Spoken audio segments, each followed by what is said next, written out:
Our contemporary language is chock full of insights about what we value, about what we consider as important above all.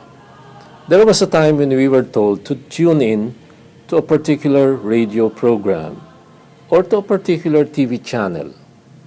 When there were but few choices available, we were advised to tune in. It was just a simple matter of turning the dial and placing the arrow on the exact spot that corresponds to the desired radio frequency, which was either AM or FM. In our times now, we speak more of the need to tune out. With an almost endless array of choices, with so many products to select from, our capacity for freely making choices means that we first need to tune out or zone out in order to narrow down the list.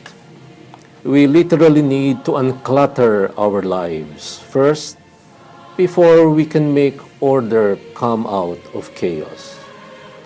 Tuning out and tuning in both have to do with the capacity for and the actual use of our personal freedom. Freedom to follow Elijah is the subject of the first reading.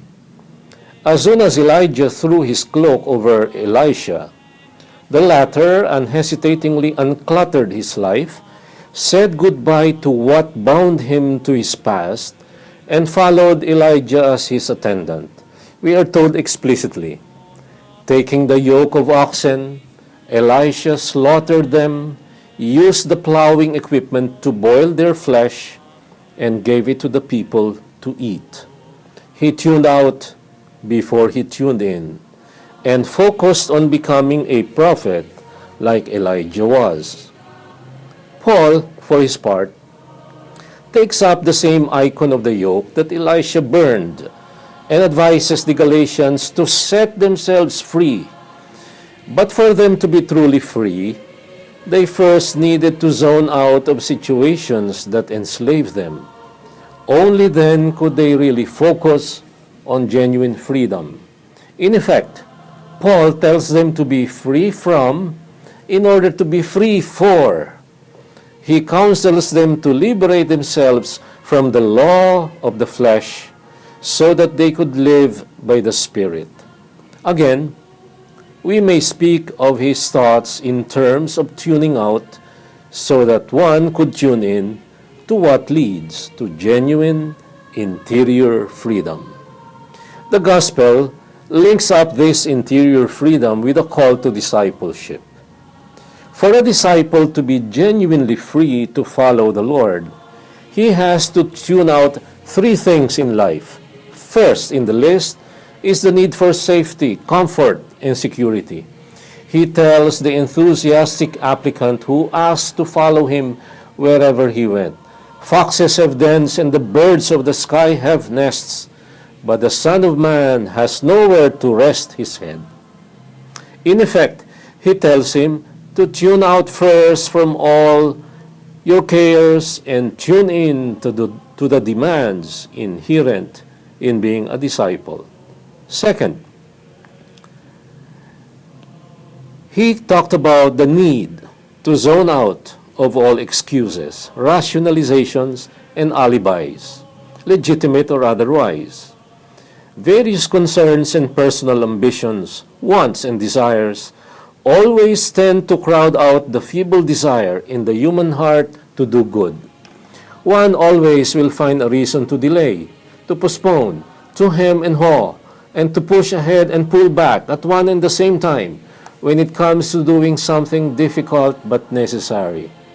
Focus isn't possible when we are too caught up in so many conflicting concerns at one and the same time.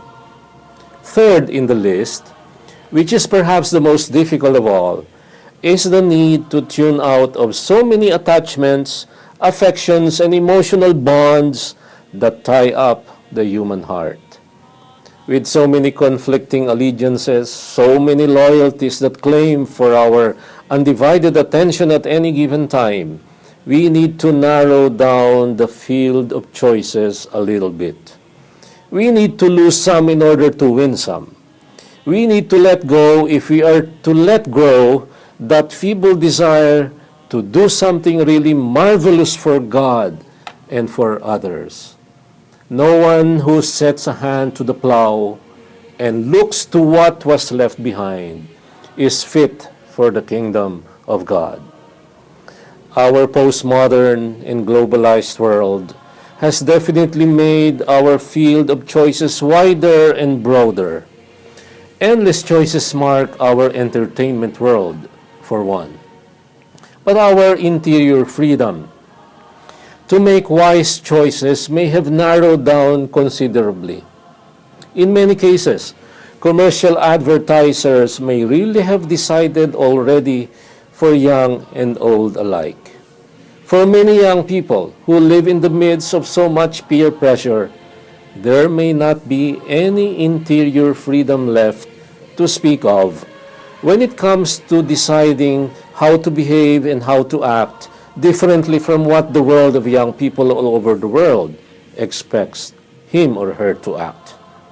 The call to discipleship, that is, the call to follow Christ truly, fully, and meaningfully, is basically a call to heighten and broaden our freedom.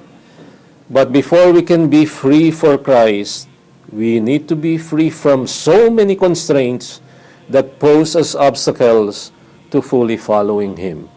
For us to be able to tune in to God, we very literally need first to tune out to so many things that do not lead us to Him. At this point, I am reminded of the extended essay Walden Pond, written by the American writer Henry David Thoreau. He writes about his going to the woods because he wished to live deliberately. He speaks about cutting a broad swath and saying no to everything that was not life. He purposely tuned out in order to tune in and front the essential facts of life. He actually speaks of the very same stuff we are speaking of right now. He refers to the need for anyone to tune out or zone out of so many superficial and many times conflicting concerns that tend to crowd out the absolute essentials of life. Today, our readings remind us of this essential. And this essential is all about God's call for us to follow Him. For us to do so, we need to unclutter our lives. We need to say no to everything that is not discipleship.